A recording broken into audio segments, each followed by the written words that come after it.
As-tu déjà rencontré un jésuite? Moi, j'en connais un. On a rendez-vous ensemble pour parler du Centre de spiritualité Manresa, une institution à Québec. Le centre a pignon-sur-rue, au 14 rue Dauphine. On est au cœur du Vieux-Québec, dans un lieu patrimonial. Je sens que ça va être très intéressant. Allô, Marc? Amélie, allô! Bienvenue! Peut-être que je devrais dire le père Marc Rizzetto. Ou Marc aussi, ma mère m'appelait Marc. Bon, Marc, on se connaît bien, on a même eu la chance de travailler ensemble. On s'est donné rendez-vous pour que tu me fasses découvrir le Centre Manresa. Je vais enlever mon manteau puis on part visiter ça. Avec grand plaisir. Merci.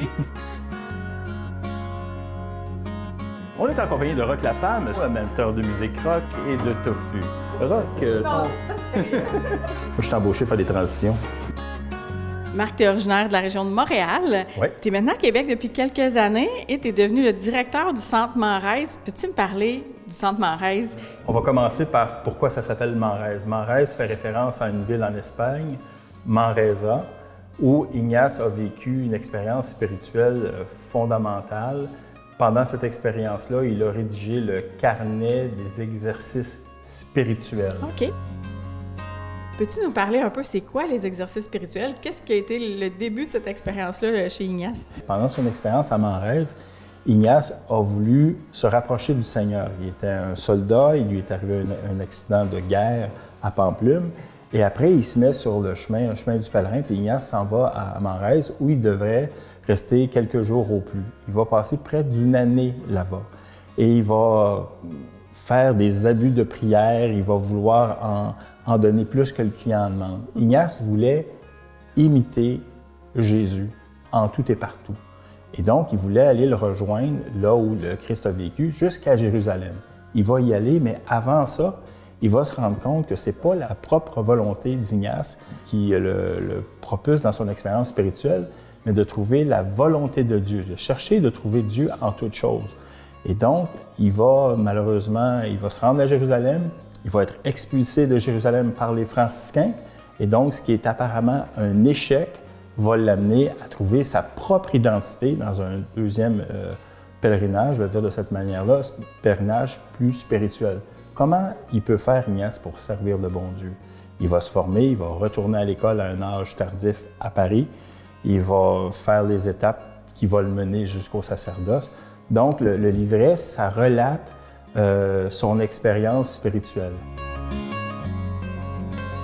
Moi, je voudrais savoir, les Jésuites sont ici depuis quelle année? Alors, ici, dans le bâtiment, je te répondrais 1856.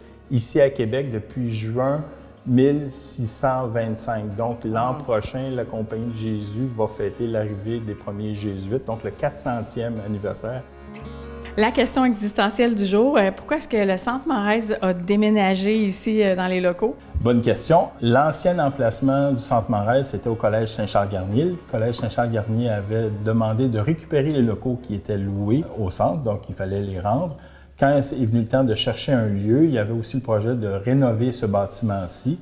Donc, on a dit que ça pourrait être envisageable d'avoir une communauté et une œuvre reliée à la Compagnie de Jésus. Donc, l'œuvre occupe 2 étages. La communauté occupe aussi 2 étages dans le même bâtiment. Alors, on est dans les locaux d'accompagnement. Peux-tu nous en parler un peu? Il y en a combien ici des locaux d'accompagnement? Alors, c'est des bureaux dans lesquels il y a de l'accompagnement spirituel. On remarque aussi à cet étage-ci qu'il y a des murs en verre. Et ça, c'est aussi pour une question de sécurité, pour que tant la personne accompagnée que l'accompagnateur se retrouvent dans un climat de sécurité. Évidemment, les parois vitrées sont doubles, c'est confidentiel. On demande que la personne accompagnée soit de dos pour ne pas la voir, parce que des fois, dans l'accompagnement, ça peut être un peu émotif. Donc, on a ça à cœur. Puis dans le milieu de l'Église dans lequel on se trouve aujourd'hui, je pense que c'est une bonne idée de fonctionner de cette manière-là. C'est vraiment beau. Dis-moi, quand tu es arrivé dans l'équipe ici du Centre Manresa, qu'est-ce qui t'a le plus impressionné, là, soit dans la formation, dans les gens qui étaient présents? Moi, j'étais impressionné quand je suis entré comme novice, quand je lisais les textes qui venaient du Centre Manresa, les formations qui étaient données. Je trouvais les gens du centre vraiment intelligents, puis ils pouvaient relater des expériences spirituelles et des enseignements d'Ignace d'une façon vraiment de type universitaire. Mais pour avoir moi-même cheminé au Centre Marèze, ce qui me plaît davantage, c'est justement pas un lieu comme une université où on vient apprendre des choses, mais on nous propose d'entrer dans une expérience. Et en faisant notre propre chemin, évidemment, il y a des notions pédagogiques, il y a des notions historiques, on apprend des choses, mais chaque personne qui passe par le Centre Marèze trace son propre chemin à partir d'une expérience dans laquelle on nous propose d'entrer. Pas pour devenir le clone d'Ignace, mais pour marcher dans les pas d'Ignace pour trouver notre propre chemin vers Dieu.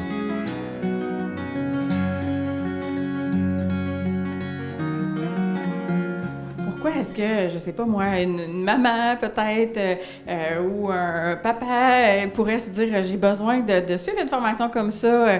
Bien, c'est pas un besoin primordial, mais il y a peut-être des gens qui aimeraient avoir une conversation avec quelqu'un d'autre de leur entourage régulier, avec quelqu'un d'autre qui les connaît assez bien et de pouvoir discuter librement pour pouvoir adresser certains sujets, certains soucis, certains désirs, certains projets.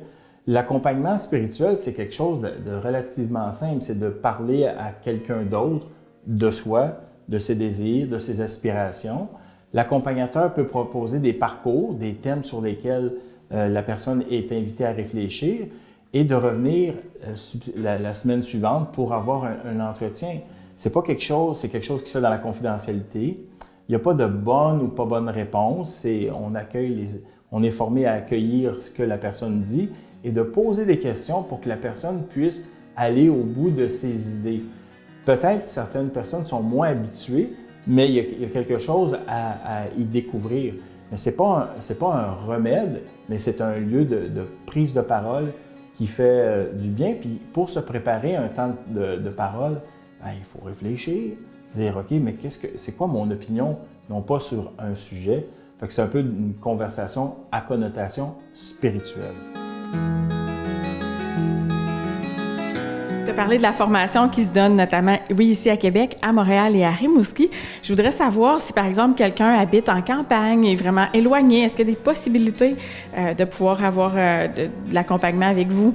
Oui, c'est possible d'avoir de l'accompagnement spirituel via Zoom ou Teams ou d'autres outils informatiques, mais c'est aussi possible de suivre des parcours par les internets, les exercices dans la vie courante, entre autres choses. Fait que ça, c'est vraiment important. Ça permet de rendre ça accessible à un plus grand nombre de personnes.